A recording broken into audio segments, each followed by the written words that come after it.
Hi, in this video we're gonna try to explain the basic mechanic of the game, which is the confrontations, and to do so we're gonna use a simple combat encounter between a shadow demon, which you can see here, and my character Yelat, a Mesoamerican jaguar warrior. So first I'm gonna explain everything that you can see on the table. Here you can see the shadow demon, and this is the GM's deck. This is my deck from which I'm gonna draw cards whenever I need to, and this is my hand of cards, okay?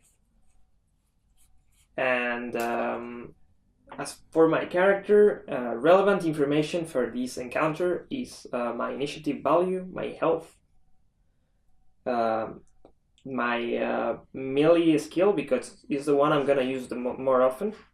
I have a base value of 7, and I can play up to 2 cards. And then I have the Jaguar's Claw, which is an ability that grants me 1 advantage whenever I am starting an attack. I also have Fast Recovery, which is an athletics ability, which allows me to draw an extra card whenever I drop below a certain number of cards in my hand. That's going to be very useful for extended fights or extended encounters in which you might run out of cards otherwise. And my character is equipped with a Macahuitl, which is a Mesoamerican sword made of wood and with obsidian edges, a shield, and an armor. And to explain very quickly my opponent, it's a level 2 character, although this one is probably a bit too strong for a level 2, which might result in my ultimate demise during this encounter. His initiative value is of 2, and then he's competent in the skills that you can see here, which means whenever he uses one of these skills, his values are going to be base value of 6, and he's going to be able to play 3 cards. And then he's mediocre at every other skill, which could mean his base value would be 4, and he would play only 1 card. He has a melee attack with the keywords piercing and magical. Piercing will allow him to ignore my single point of soft armor, and magical is useful against certain opponents. And then his attacks deal 2 damage and grant him 1 advantage. And he has a health of 7, no armor, and 1 magic resist. And his ability Shadow allows him to take control of enemies whenever he deals damage to them. We're gonna ignore this ability throughout this encounter because the enemy is already powerful enough as is. Okay, so the situation is gonna be as follows. My character was walking around the jungle, and at some point he encounters a shrine, and as soon as he walks into the shrine's area, a shadow demon that protects the shrine appears in front of me and tries to attack me. And as soon as I see the shadow demon charging towards me, an initiative round begins, and this is gonna determine all the actions that we take from here onwards. So during an initiative round, the first thing you have to do is determine what's the initiative. My initiative is 4, his initiative is 2, so I will always get to act first during initiative rounds. And as it is my turn now to declare an action, I'm gonna try to attack the shadow demon. I walk a couple of steps towards him, and then I strike with my weapon. As an answer or as a counter action to this attack, the shadow demon can do anything that he feels might help him stop my attack or prevent the damage. So he might choose to dodge my attack using athletics, or more common in this kind of situations, he's gonna try to attack back. So if he declares a melee attack as a counter action, we enter a confrontation. And we will play cards against each other, and whoever scores the highest final value will manage to hit his opponent and deal damage.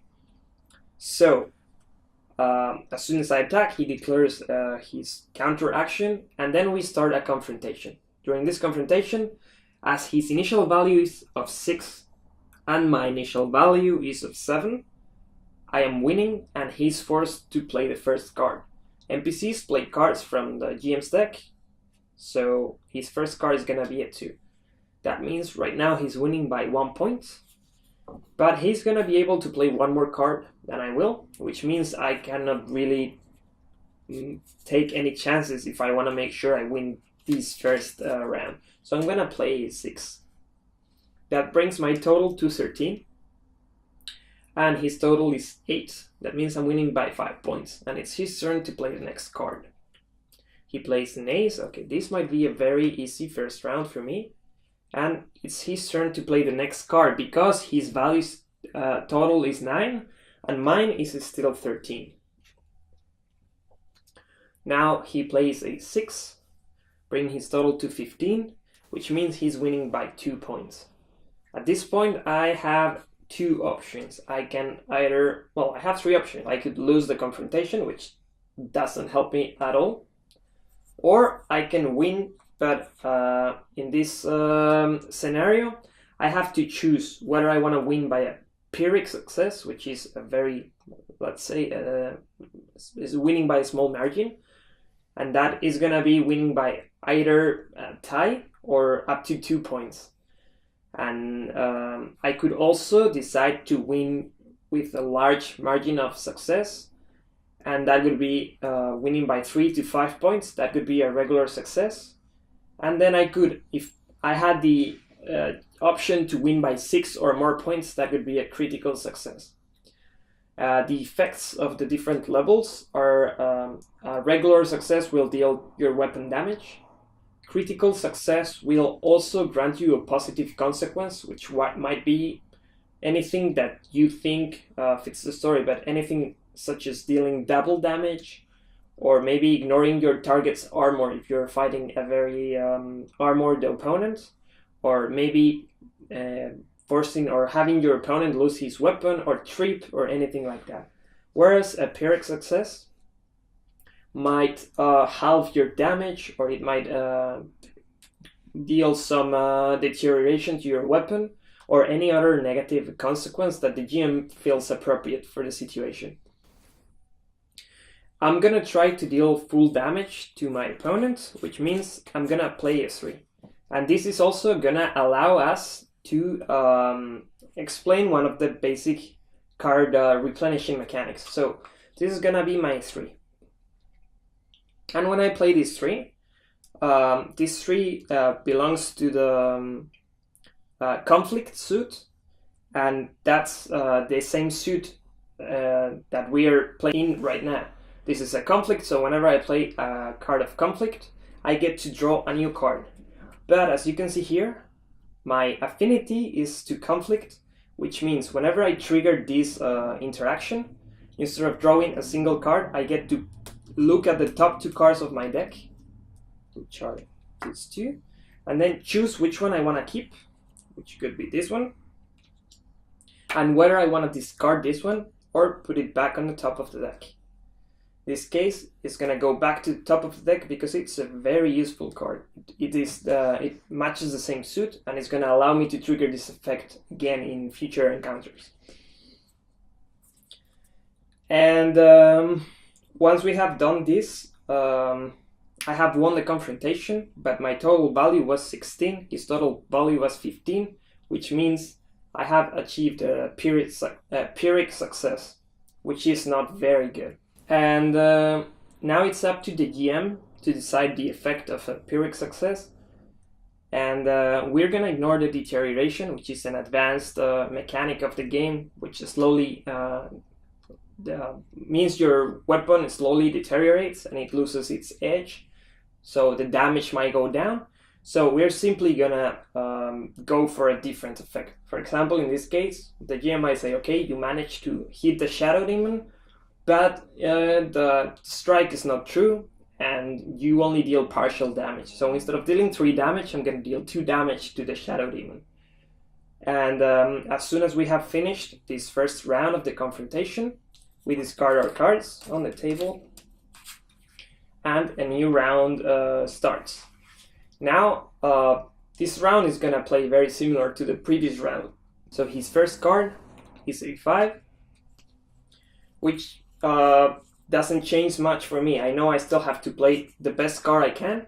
So I'm gonna play my 5, which is gonna allow me to use the same effect as before. I look at the top 2 cards, choose one to keep, and then this one is not gonna help me much, so I'm just gonna discard it.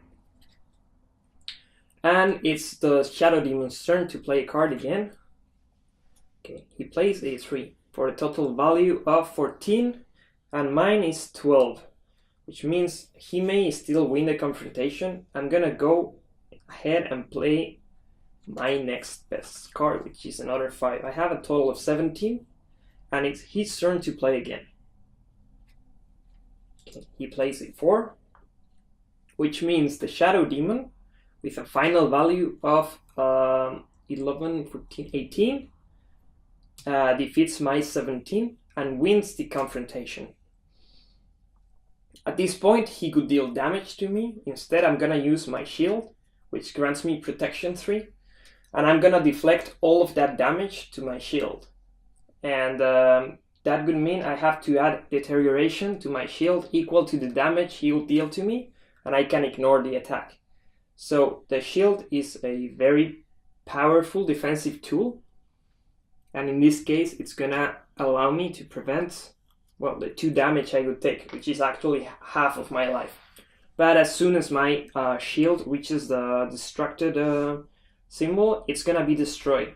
So my shield has a very limited amount of health that it can withstand before it's completely destroyed. And after this round, we discard the cards on the table and start a new round of the confrontation, in which the Shadow Demon once again has to play his first card. He plays a 3, and knowing how things are gonna go, I'm forced to play my best card again. And it's the Shadow Demon's turn again. At this point, I'm running out of my best cards, and if I don't manage to win the confrontation soon, I'm likely to lose very fast. As soon as I run out of high cards, I'm not gonna be able to play against his 3 cards. He played an ace, which means he's forced to play his last card, and this might be the turn where, oh boy. Okay, against the 6, he has a total value of 16. My total value right now is 12, so I need a 4 too much his value, and I'm gonna play this card to trigger the effect of the suit again. Draw 2 cards and keep 1. Okay, this is gonna keep me in the game for at least 1 more round, and as I managed to achieve the Pyrrhic success, I deal damage to him. And this time, the GM, for example, says, okay, you're gonna trip and fall. You manage to hit him, but as he doesn't have a lot of substance, your weapon goes through him and you lose your balance. This is gonna give my opponent the initiative during the next round. And that is very bad. So, we discarded cards on the table. And in this round, my opponent has the initiative. How does that play? Well, up until now, I had the initiative, so I was triggering the Jaguar's Claw every round, which granted me 1 advantage. This time, when he attacks me, I'm gonna counter attack. So the situation is gonna be similar, but as I lost my advantage, and he still has his advantage from his ability, or from his attack, he's gonna add 3 points to his initial action value. So he's gonna start at 9, and I'm gonna start at 7, which means right now I have very, very little chances of winning this confrontation. I'm gonna play e6, and he's gonna play a 2. I'm still ahead right now, as I have 13 and he has a total of 11. Now he goes to 16 and I have 13. I don't have any chance of winning this particular encounter, so I'm gonna play these two. Why I'm doing this is because when I play a card whose value is equal or lower than my focus, which in this case is 2, I get to draw a new card. And this is the last card replenishing mechanic that every character has access to. So in this case, I play a 2, which allows me to draw a new card. And he gets to play his last card. And he plays a 2. Okay, so I managed to get a total of 15 points. And he has a final value of 18. Which means he wins by 3 points. And that's enough to deal 2 damage to me. At this point, I would be forced to use my shield again and keep adding deterioration to it until it breaks. But at this point, I've almost ran out of high cards. As I mentioned before, this opponent was probably too strong for just my character, and I would have had to have either a better character, more advanced, who was at least able to play 3 cards to match his value, or a companion to help me fight him. So this kind of fight, as he deals very little damage and has quite a lot of health, could slowly tire me out until I ran out of hand of cards and he was able to kill me. We're not gonna play the entire encounter, as it could just take a lot of time, but you can see how things are gonna play out. Usually encounters are much faster because enemies deal a lot more damage, but this Shadow Demon, his ability relies on taking control of your allies and using them to attack you. I hope this was enough to explain some of the basic mechanics of the game, such as why or how to replenish your hand of cards, how to use advantages, and the degrees of success and things like that. I hope you enjoyed the video, and thank you for watching. Goodbye.